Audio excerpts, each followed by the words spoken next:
வணக்கம் மக்களே, நல்லா இருக்கீங்களா? ரொம்ப நாள் கழிச்சு வீடியோ போடுறேன். அதாவது இந்த கமல் சாரை பற்றின செய்தி எங்கேயாவது வந்துச்சுன்னா சோசியல் மீடியாக்களில் அது கீழே போய் கமெண்ட்ஸ் நிறையா வரும். அதில் சில கமெண்ட்ஸ் பார்த்தீங்கன்னா ஒரு குறிப்பிட்ட கமெண்ட்ஸ் மட்டும் வந்துக்கிட்டே இருக்கும். எப்படின்னா, அரசியல் ஜோக்கரு, அறிவாலய வாட்ச்மேனு, திமுக கொத்தடிமை, இப்படின்ற மாதிரி ஒரு கமெண்ட்ஸ் வந்துக்கிட்டே இருக்கும். இந்த கமெண்ட்ஸ் யார் பண்ணுறா அப்படின்ட்டு போய் பார்த்தோம்னாக்க சங்கி கூட்டம் கொஞ்சம் இந்த மாதிரி பண்ணிகிட்டு இருக்கிறாங்க. அதுக்கப்புறம் அந்த அதிமுக மெம்பர்ஸ் பண்ணிகிட்டு இருக்கிறாங்க. ஓகேவா? அது போக டிவிகே பாய்ஸு கூட அந்த மாதிரி பண்ணிருக்கானுங்க. இப்போ நான் டிவிகே பாய்ஸுக்கெல்லாம் பதில் சொல்கிறதுக்கு நம்மளுக்கு அந்தளவுக்கு நேரம் கிடையாது. அது பதில் சொன்னாலும் எங்களுக்கு புரிய போகிறது கிடையாது. அவங்க கொஞ்சம் அரசியல் கற்றுக்கிட்டு அப்புறமா வரட்டும், அப்புறமா பேசிக்கலாம். இப்போ இந்த சங்கி கூட்டம் அதிமுக கூட்டம் ஏன் அந்த மாதிரி கதறிக்கிட்டு ஒரு வயிற்றுச்சலில் தான், ஒரு கோவத்தில் தான் கமலஹாசனை திட்டுறாங்க. புரியுதுங்களா? அதாவது ஒரு என்னன்னா, அவர் அவங்களுக்கு சப்போர்ட் பண்ணாமல் போயிட்டாரு. அதிமுக கூட்டணிக்கோ இல்லை பாஜகவுக்கோ சப்போர்ட் பண்ணியிருக்கலாம் கமலஹாசன் அவர்கள். அதை விட்டுட்டு மாற அங்கிட்டு போயிட்டாருன்ற ஒரு ஆதங்கத்தில் இந்த மாதிரி இதுக்கு இந்த மாதிரி பெண்ணாத்திக்கிட்டு திரிகிறாங்க. அதாவது கமலஹாசன் அவர்கள் ஒத்த எம்பி சீட்டுக்காக போய் திமுகவில் தன் கட்சி அடக வச்சிட்டார் அப்படின்னு சொல்லி கூசாமல் சொல்லிடுறது. டிவி ரிமோட்லாம் உடைச்சாரு. ஆனால் அப்போ என்னமோ டிவி ரிமோட் உடைச்சது திமுக மட்டும் எதிர்த்து இவர் உடைச்ச மாதிரி. அந்த முழு வீடியோ பார்த்தீங்கன்னா பல கட்சிகளும் எதிர்த்து தான் எல்லா கட்சியும் பேசுகிற மாதிரி தான் டிவியில் பேசுகிற மாதிரி வரும். அதில் கடைசியாக டிவி ரிமோட் உடைக்கும் போது கூட ஹெச்ராஜா பேசும்போது தான் கோவத்தில் விட்டறிவார். அப்போ புரியுதுங்களா? கமலஹாசன் அவர்களுக்கு கொள்கை எதிரி என்றைக்குமே பாஜக தான். அந்த பாஜகன்னு கூட சொல்ல முடியாது, அவங்களோட கொள்கை தான் அவருக்கு எதிரி. ஏன்னா கமலஹாசன் அவர்களுக்கு எப்பயுமே நிரந்தர எதிரி கிடையாதுன்னு சொல்லுவார். அது மாதிரி நாங்கள் எதிர்க்கிறது தனி நபரை கிடையாதுன்னு சொல்லுவார். கட்சியை சார்ந்த தனி நபரோ அந்த மாதிரி கிடையாது. அந்த கொள்கை, மக்களுக்கு எதிரான நடவடிக்கைகள், இதுதான் இந்தியாவோட பன்முகத்தன்மையை கெடுக்கிற மாதிரி விஷயங்கள். இந்த மாதிரி விஷயங்களுக்கு மட்டும்தான் நாங்கள் எதிரி அப்படின்னு கமலஹாசன் அவர்கள் எப்படின்னு சொல்லுவார். அது இவங்க ஒரு ஒத்த எம்பி சீட்டுக்காக போய் கமலஹாசன் அவர்கள் இப்போ ராஜ்யசபா எம்பி ஆகிட்டார். அதுக்காக போய் இப்படி அவர் கட்சி ஆரம்பித்து 7-8 வருஷம் அதில் போட்டு உழைச்சி அவர் சொந்த காசு போட்டு கட்சி ஆரம்பித்து ஒரு ராஜ்யசபா எம்பி சீட்டுக்காக போய் திமுக கிட்ட போய் சேர்ந்துக்கிட்டு சீட்டு வாங்கிட்டார் சைஸா அப்படின்றாங்க. என்னமோ ராஜ்யசபா எம்பி சீட்டில் வர்ற சம்பளம் தான் கமலஹாசன் அவர்களை காப்பாற்ற போகுதோ அப்படின்ற மாதிரி இவங்க நினப்பு. அதே கமலஹாசன் அவர்கள் பிஜேபி ஆதரிச்சிருந்தாலோ பிஜேபி கூடயே போய் சேர்ந்திருந்தாலே கூட இந்நேரத்துக்கு அவர் கவர்னரே ஆயிருப்பார். இல்லைன்னு சொல்லுங்கள் பார்க்கலாம். ஏன்னா இந்நேரம் அவர் கவர்னரே ஆயிருக்கலாம். அவருக்கு இல்லாத விருதுகள் எல்லாத்தையும் கொடுத்துருப்பாங்க. இந்திய அரசு சார்பாக பெரிய பெரிய விருதுகள்லாம் கொடுத்துருப்பாங்க. இதை விட ஒரு பெரிய இடத்துலையும் ஒரு சௌகரியமான இடத்துலையும் அவர் இருந்திருக்கலாம். ஆனால் கமலஹாசன் அவர்கள் சுயநலமாக யோசிக்காமல் இந்தியா கூறு போடுற அந்த சக்திகள் தமிழ்நாட்டுக்குள்ளே வரக்கூடாது. ஸோ அதுக்காக தான் கமலஹாசன் அவர்கள் திமுக கூட கூட்டணி வச்சுருக்கார். சரி, தனியாக நின்று தான் முயற்சி பண்ணார். அந்த முயற்சி மக்கள் ஏற்றுக்கல. நம்ம ஊரில் தனியாக நின்று ஜெயிக்கிறதுன்றது ஆகாத காரியம். அது கமலஹாசன் அவர்களும் புரிஞ்சுக்கிட்டாரு. ஸோ கூட்டணி வைக்கணும்னா யார் விட வைக்க முடியும்?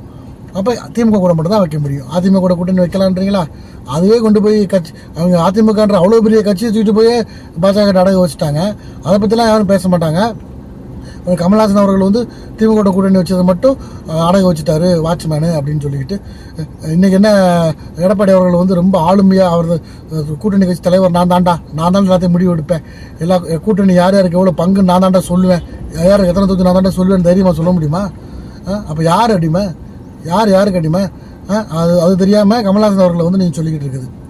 கமலஹாசன் போன்ற தலைவர்களை நம்ம ஜெயிக்க விடாமல் பண்ணது நம்ம தவறு. புரிஞ்சுக்கணும். ஏன் அப்படி சொல்கிறேன் அப்படின்னா, இன்றைக்கி தேர்தல் அறிக்கையெல்லாம் விட ஆரம்பிச்சுட்டாங்க. சீமான அறிக்கைகளை கூட கவர்ச்சியான இலவசமே இல்லாத ஒரு சூப்பரான அறிக்கை, அற்புதமான அறிக்கை அப்படின்னு. அது ஒரு முட்டாத்தனமான ஒரு அறிக்கை இருந்துச்சு. அனைவருக்கும் அரசு வேலை, அது எப்படி கொடுப்பீங்க? முதல் அந்த அரசு வேலை அப்படின்றதான் பெருசு. அரசு வேலைன்றதான் நம்ம கேரியரின் உச்சம், நம்ம செட்டில் ஆகிறதுலே உச்சம்னா அரசு வேலை தான் அப்படின்ற ஒரு மாய பிம்பம் மக்கள் மத்தியில் இருக்குது. அதுவே நம்ம அரசு வேலை மட்டும்தான் வேலையா அப்படின்றத நம்ம தவிர்க்கணும். ஆனால் இவங்க முட்டாளாக்குறதா. எல்லாருக்கும் எப்படி அரசியலில் கொடுக்க முடியும்? வாய்ப்பு இருக்கா? சாத்தியம் இருக்கா? அதிகமாக ஆட்சிக்கு வரமாட்டார். அவர் தெரியும், ஒரு தொகுதி கூட ஜெயிக்க மாட்டார். தனியாக நிற்கிறேன் பாரு அப்படின்னு கெத்து காமிச்சிட்டே தான் இருப்பார். அதை வச்சு அவருக்கு ஒரு பல போட்டி அடையுது. அதனால் அதை பண்ணிட்டுருக்காரு, விட்டுருவோம். ஆனால் 2021 தேர்தலில் மக்கள் நீதி மையத்தோட வாக்குறுதிகளை நீங்கள் எடுத்து பார்த்தீங்கன்னா ஒவ்வொன்றும் எவ்வளோ தரமாக இருக்குது. ஒரே ஒரு எக்ஸாம்பிள் சொல்கிறேன். கிராமங்கள் தோறும் இளைஞர்களுக்காக தொழில் முனைவர் ஆகிறதுக்காக பயிற்சி பட்டறை அரசு சார்பாக அமைத்து தரப்படும். இது எவ்வளோ பெரிய விஷயமா எனக்கு தோணுது. ஒவ்வொரு கிராமத்துலேயும் ஒரு தொழில் முனைவோர் ஆகிறதுக்கு நீ ஒரு பயிற்சி பெற்ற அமைச்சு ஒருத்தன் அதில் பயிற்சி பெற்று ஒருத்தன் ஒரு தொழில் முனைவர் ஆகிறான். ஒரு கிராமத்தில் ஒருத்தன் தொழில் முனைவர் ஆனான்னா அங்கே இருக்க 100 பேருக்கு வேலை கொடுப்பான். ஸோ ஒரு நாடு வளர்கிறது எல்லாரும் கவர்மெண்ட் வேலை கிடச்சிட்டா மட்டும் நாடு பணக்கார நாடு ஆகிடாது. இது என்னோட கருத்து. ஓகேவா? ஸோ எங்கெல்லாம் எந்த நாட்டிலும் தொழில்கள் அதிகமாக பெருகுதோ அப்போ தான் நாடுகள் முன்னேறும். ஸோ அதுதான் வந்து உண்மையான வளர்ச்சி. ஸோ கமல்ஹாசன் அவர்கள் ப்ராக்டிக்கலாக எது பாசிபிள், இந்தியாவில் எல்லாத்துக்கும் அரசு வேலை கிடைக்கிறது பாசிபிலிட்டி கிடையாது. ஆனால் எல்லாரும் தொழில் பண்ணலாம் இல்லையா? இந்தியாவில் இருக்க கூட்டத்துக்கு என்னென்ன தொழில் இருக்குது எல்லாத்தையும் பண்ணலாம். ஸோ அது தொழில் முனைவராகிறதுக்கான பயிற்சி பற்றை கொடுப்பேன் அப்படின்னு சொல்லி இளைஞர்களுக்கு சொல்கிறாரு. இது வந்து யாருமே சொன்னதில்லை எனக்கு தெரிஞ்சு. ஆனால் எல்லாருமே வந்து இத்தனை கோடி கவர்மெண்ட் வேலை கொடுப்பேன், இத்தனை லட்சம் அரசு வேலை கொடுப்பேன், இதில் சீமான் வந்து எல்லாத்துக்கும் கொடுப்பேன் ஒரே அடி அடிச்சிட்டாரு ஏன்னா அந்த மாதிரி தான் அவங்க சொல்லிட்டுருக்காங்களே தவிர, ஸோ இப்படி ஒரு இது யாருமே சொன்னது கிடையாது. ஸோ இப்போ நல்ல தலைவரை நாம் வந்து தோக்கடிச்சுவிட்டு இன்றைக்கி அவர் வந்து தோக்கடித்தாலும் பரவாயில்ல அப்படின்னு சொல்லிட்டு கட்சியை கலைக்காமல் நம்ம ஆரம்பிச்சிட்டோம், மக்களுக்காக நல்லது செஞ்சாகணும், கட்சி நின்னாகணும், கட்சியை வந்து காப்பாற்றி ஆகணுன்றதுக்காக அவர் கூட்டணி வச்சு அவர் முயற்சியெல்லாம் பண்ணிக்கிட்டு இருக்காரு. இதில் திமுக வந்து முதல்ல திமுக சீட்டே கொடுக்காதுன்னு ஒரு கேள்வி, ராஜ்யசபா சீட் வாங்கிட்டார்ல இவர் கொடுக்கவா போகுது அப்படின்னு பேசிக்கிட்டு இருந்தாங்க. இன்றைக்கி வந்து ஒரு சீட்டு 2 சீட்டா, ஒரு சீட்டு தானே 2 சீட்டு தானான்னு கேள்வி கிண்டல் பண்ணிகிட்டு இருக்காங்க. அப்புறம் சின்ன உதயசூரியன் சின்னத்தில் நிற்க போகிறாங்களாமே, டாக்டர் சின்னத்தில் நிற்க போகிறாங்களாமே அப்படின்னு கேள்வி கிண்டல் பண்ணிகிட்டு இருக்காங்க. அவர் எத்தனை தொகுதி வேணால் வாங்குறாரு, எத்தனை சின்ன வேணால் வாங்குறாரு, உங்களுக்கே வந்துச்சு. அதாவது கமல்ஹாசன் அவர்கள் வந்து இந்த சட்டமன்ற தேர்தலில் ஒரு தொகுதி அவங்க கட்சி நின்னா கூட அந்த ஒரு தொகுதி நீங்கள் ஜெயிக்க வச்சு பாருங்கள். ஏன் சொல்கிறேன்னா, அந்த தொகுதிக்காக மக்களுக்காக ஒதுக்கப்படுற பணம் ₹1 கூட வேஸ்ட் ஆகாமல் மக்களுக்கு வந்து சேர்ந்து அந்த தொகுதி எவ்வளோ தூரம் வளர்ச்சி அடையும் அப்படின்றத நீங்கள் பார்ப்பீங்க. விருதுநகர் மாவட்டத்தில் அருப்புக்கோட்டை சேர்ந்த ஒரு கிராமத்தில் சமுதாய கூடம் கட்டுறதுக்காக கமல்ஹாசன் அவர்களோட ராஜ்யசபா எம்பி பதவி மூலமாக அந்த எம்பி நிதி இருக்கு இல்லையா, ராஜ்யசபா எம்பி நிதி, அதை பயன்படுத்தி கட்டித்தரதுக்காக போன வாரம் தான் வந்து அடிக்கல் நாட்டினாங்க. அதில் பார்த்தீங்கன்னா 35 லட்சம் ரூபாய் செலவில் அப்படின்னு போட்டுருந்துச்சு. நான் கொஞ்சம் யோசிச்சு பார்த்தேன், ஒரு சமுதாய கூடம் கட்டுறதுக்கு 35 லட்சமா? இந்நேரம் மற்ற ஆளுகளாக இருந்தால் 1 கோடி போட்டுருப்பாங்களே. பஸ் ஸ்டாண்டுக்கே 35 லட்சம் போட்டுக்கிட்டு இருக்காங்க, ஒரு பஸ் ஸ்டாப் கட்டுறதுக்கே 35 லட்சம் போட்டுக்கிட்டு இருக்காங்க. என்னன்னா இவங்களாம் வந்து இவங்களோட கமிஷனையும் சேர்த்து உள்ளே வச்சு, இவங்க அடிக்க வேண்டிய காசையும் சேர்த்து உள்ளே வச்சுட்டு அவங்க என்ன பண்ணுவாங்க, இந்த மாதிரி வந்து பட்ஜெட் போடுவாங்க.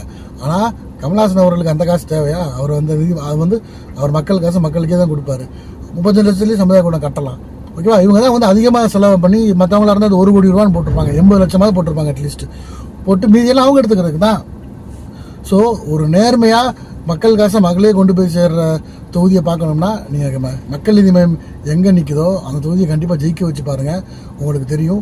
ஒரு தொகுதி கிடைச்சாலும் போதும்ப்பா, அதை எக்ஸாம்பிளாக வச்சே கமல்ஹாசன் அவர்கள் வந்து எப்பா இது மாதிரி தமிழ்நாடு எல்லா தொகுதிக்கும் ஒரு எம்எல்ஏ வந்தால் எப்படி இருக்கும் அப்படின்றத யோசிக்க வச்சுருவாங்க. ஸோ நீங்கள் இந்த கேலி கிண்டெல்லாம் சும்மா பண்ணிக்கிட்டே இருக்காமல் கொஞ்சம் யோசிங்க. சும்மா வந்து இப்போது என்ன போச்சுன்னா, திமுக கூட்டணி வச்சவங்களை ஃபுல்லாக கேவலமாக பேசுறது, அது வந்து பாஜக எடுத்துருக்க ஒரு ஆயுதம் தான். அதை சொல்கிறதே பார்த்தீங்கன்னா திராவிட மாடலே பார்த்தீங்கன்னா திராவிடியா மாடல் அப்படின்றது ஒரு கேள்வி அடித்து பேசுறது. அது எப்படிப்பட்ட புத்தின்னு பார்த்தீங்களா? ஒரு கருத்து ரீதியாக நீ அடிக்கிறத விட்டுவிட்டு திருமாவளவன் அவர்களை பிடிச்சிக்கிட்டு நீ அடிமையாக இருக்குது அப்படின்றது. பின்ன வந்து பாஜக கூட உங்கள் கூட வந்து கூட்டணி வைப்பாரா திருமாவளவன்? எடப்பாடியை வந்து அண்ணாமலை எப்படி திட்டிக்கிட்டு இருந்தார், தற்கொலைன்னு திட்டினாரு, அப்படி திட்டினாரு, இப்படி திட்டினாரு. இன்றைக்கி அவங்கள கூப்பிட்டு வச்சு உட்கார வச்சுக்கிட்டு கூட்டணியாக இருந்துக்கிட்டு அதை பற்றிலாம் பேச மாட்டாங்க, அவங்க மானக்கடை திட்டிக்கிட்டு இது பண்ணிப்பாங்க. ஆனால் மற்றவங்களை மட்டும் மட்டமாக பேசுறது. கமல்ஹாசன் அவர்கள் வந்து ஜோக்கர் தான், ஆனால் அவர் வந்து சீட்டு விளையாண்டுன்னா ஜோக்கர் எவ்வளோ முக்கியமோ அது மாதிரி இன்றைக்கி திமுக கூட்டணிக்கு கமல்ஹாசன் அவர்கள் ரொம்ப ரொம்ப முக்கியம். திமுக கூட்டணிக்கு வந்து ஜெயிக்கிறதுக்கு கமல்ஹாசன் அவர்கள் ரொம்ப ரொம்ப முக்கியம். திமுக கூட்டணிக்கு நல்லாவே தெரியும். அந்த ஜோக்கராக இருந்தாலும் பரவாயில்லப்பா, பெருமையாக தான் இருக்குது. நீங்கள் என்ன நினைக்கிறீங்க இதை பற்றி? மக்கள் நீதி மையத்துக்கு எத்தனை தொகுதி கொடுப்பாங்க, கொடுத்த எத்தனை தொகுதி ஜெயிக்கும்னு நினைக்கிறீங்க? கமெண்ட் பண்ணுங்கள். நன்றி, வணக்கம்.